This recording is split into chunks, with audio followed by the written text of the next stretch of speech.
Day 1 of 20 days challenge. నిన్న 29థ్ అయితే నేను ఎలాంటి ట్రేడ్ అయితే తీసుకోలేదు.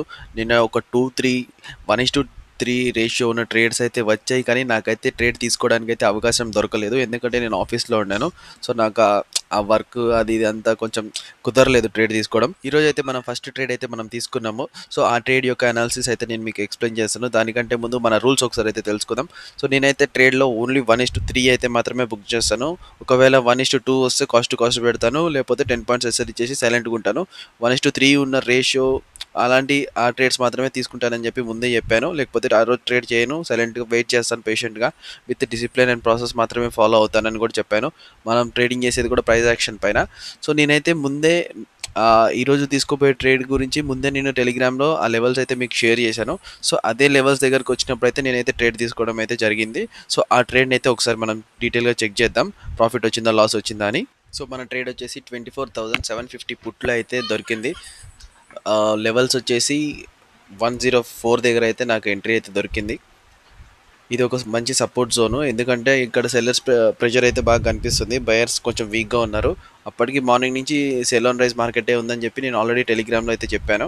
సో, అందుకనే చెప్పి నేను ప్రైస్ యాక్షన్ బాగా అబ్జర్వ్ చేసి ఈ లెవెల్స్ అయితే మనకి 1:3 బెస్ట్ అని చెప్పి నేనైతే తీసుకున్నాను. తర్వాత స్టాప్ లాస్ వచ్చేసి 94. మనం 104 దగ్గర తీసుకున్నాం కాబట్టి 94 అయితే స్టాప్ లాస్. టార్గెట్ వచ్చేసి 134. టార్గెట్ అండ్ స్టాప్ లాస్ అయితే సెట్ చేసేసాం.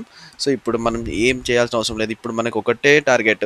ఒకటి తగిలితే స్టాప్ లాస్ లేదంటే టార్గెట్. అప్పటిదాకా మనం జస్ట్ మార్కెట్‌ని అబ్జర్వ్ చేస్తూ చూడడమే. చాలా మంది అయితే లైవ్ ట్రేడింగ్ చేయండి అని చెప్పి కమెంట్ చేస్తున్నారు. మీరు చేసే ట్రేడింగ్ సెటప్‌ని మేము కూడా ఫాలో అవుతాం. లేకపోతే మీరు ఎలా ట్రేడ్ చేస్తున్నారో తెలుసుకొని మేము కూడా మాకు కూడా కొంచెం ప్రాఫిట్ వచ్చే ఛాన్స్ ఉంటుంది కదా అని అయితే కమెంట్ చేస్తున్నారు.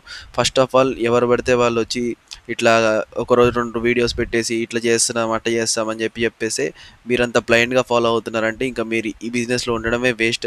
మీరు ట్రేడింగ్ చేయడమే వేస్ట్. మీరు ఫస్ట్ లెర్నింగ్ నేర్చుకోండి. ఫస్ట్ ఒక పర్సన్ మీరు ఫాలో అవుతున్నారంటే అతని నుంచి మనం ఏం నేర్చుకోగలుగుతున్నాం, అతను ఎలాంటి నాలెడ్జ్ షేర్ చేస్తున్నాడు, అతను ఎలాంటి వాడు అసలు వచ్చా రాదా అనేది మీకు తెలుసుకోవాలి ఫస్ట్. అంతేగాని ఏదో 2 వీడియోలు చూసేసి అట్లా ఏదో ఎక్స్పెక్టేషన్స్ చాలా ఇవన్నీ అనవసరం. మీరు నేర్చుకోకుండా మీ ఓన్గా మీరు ట్రై చేయకపోతే అస్సలు ఏమీ ఉండదు. ఇంకా అదంతా వేస్ట్. ఇంకా చెప్పడం వేస్ట్. మీరు ఎప్పుడైతే డిసిప్లిన్ ఇంకా ప్రాసెస్ తోటి ఒక పర్ఫెక్ట్ లెర్నింగ్ అయితే నేర్చుకుంటారో అప్పుడే మీకు తెలుస్తుంది ట్రేడింగ్ యొక్క రియల్ వాల్యూ. ఆల్రెడీ నాకు 1200 ప్లస్ అయితే ప్రాఫిట్ చూపించింది. అరౌండ్ ఒక 20 పాయింట్స్ దాకా అయితే వచ్చింది. కాకపోతే మనకి 124 హిట్ అయితేనే మనం కాస్ట్ టు కాస్ట్ అయితే ట్రేల్ చేస్తాం. సో, ఇంకా 124 అయితే హిట్ అవ్వలేదు. సో, నేనైతే హోల్డ్ చేస్తున్నాను. For stop loss or target మనమైతే హోల్డ్ చేద్దాం.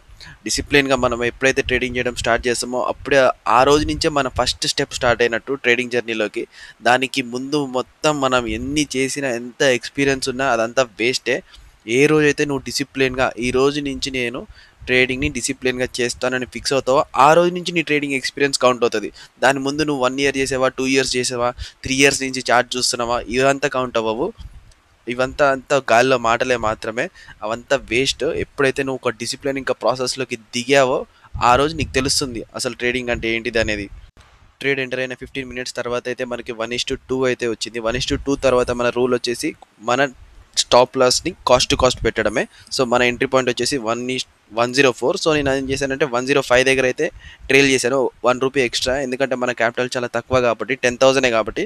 సో, మనకు ఆల్రెడీ 15% రిటర్న్ వస్తుంది. అంటే 10,000లో 1,500 అంటే ఇట్స్ 15% రిటర్న్. సో, నేనైతే నా స్టాప్ లాస్‌ని 105కి అయితే ట్రైల్ చేశాను. రూ. 1 తోటి బ్రోకరేజ్ అన్న వస్తదని చెప్పేసి. ఇప్పుడైతే మనకు ఒకటే గోల్. మనమైతే సైలెంట్‌గా కాస్ట్ టు కాస్ట్ అనే తీసుకుంటాం. లేకపోతే టార్గెట్ అనే తీసుకుంటాం. కాస్ట్ టు కాస్ట్ ట్రైల్ చేసిన ఫ్యూ మినిట్స్‌కి అయితే నాకు ఇక్కడ సెల్లర్స్ యొక్క వీక్‌నెస్ అయితే కనిపించింది. వాళ్ళు ప్రైస్‌ని ఇక్కడి నుంచి ముందుకైతే తీసుకెళ్లడం అయితే కుదరట్లేదు. సో, నాకు అప్పటికి ఎగ్జిట్ అవుదాం అనిపించింది. 1200 వస్తుంది కదా! కనీసం ఇదన్నా తీసుకుందామని.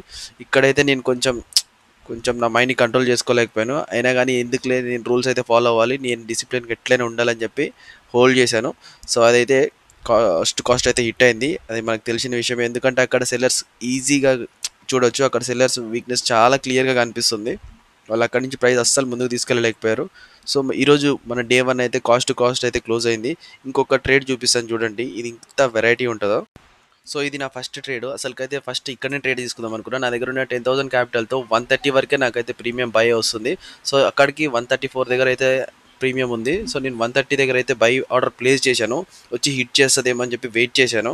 కానీ అదైతే హిట్ చేయలేదు. ఆ ఒక్క 4-5 పాయింట్స్ డిఫరెన్స్ తోటి మనకైతే 1:3 అయితే ఇచ్చేసింది. సో డే 1 అయితే మనం కాస్ట్ టు కాస్ట్ అయితే క్లోజ్ చేసాం. ఈ వీడియో చేయడానికి కూడా నాకు చాలా అసలు ప్లేస్ కూడా లేదు. చాలా వాయిస్ ఓవర్ ఇయడానికి గానీ కూడా కుదరట్లేదు. ఫుల్ డిస్టర్బెన్స్‌గా ఉంది చాలా. సో నెక్స్ట్ వీడియో నుంచి నేను పర్ఫెక్ట్ వాయిస్ ఓవర్ తోటి మంచి మంచి కంటెంట్ మీకు ఇవ్వడానికి ట్రై చేస్తాను. అంటిల్ దెన్ జై హింద్. By by.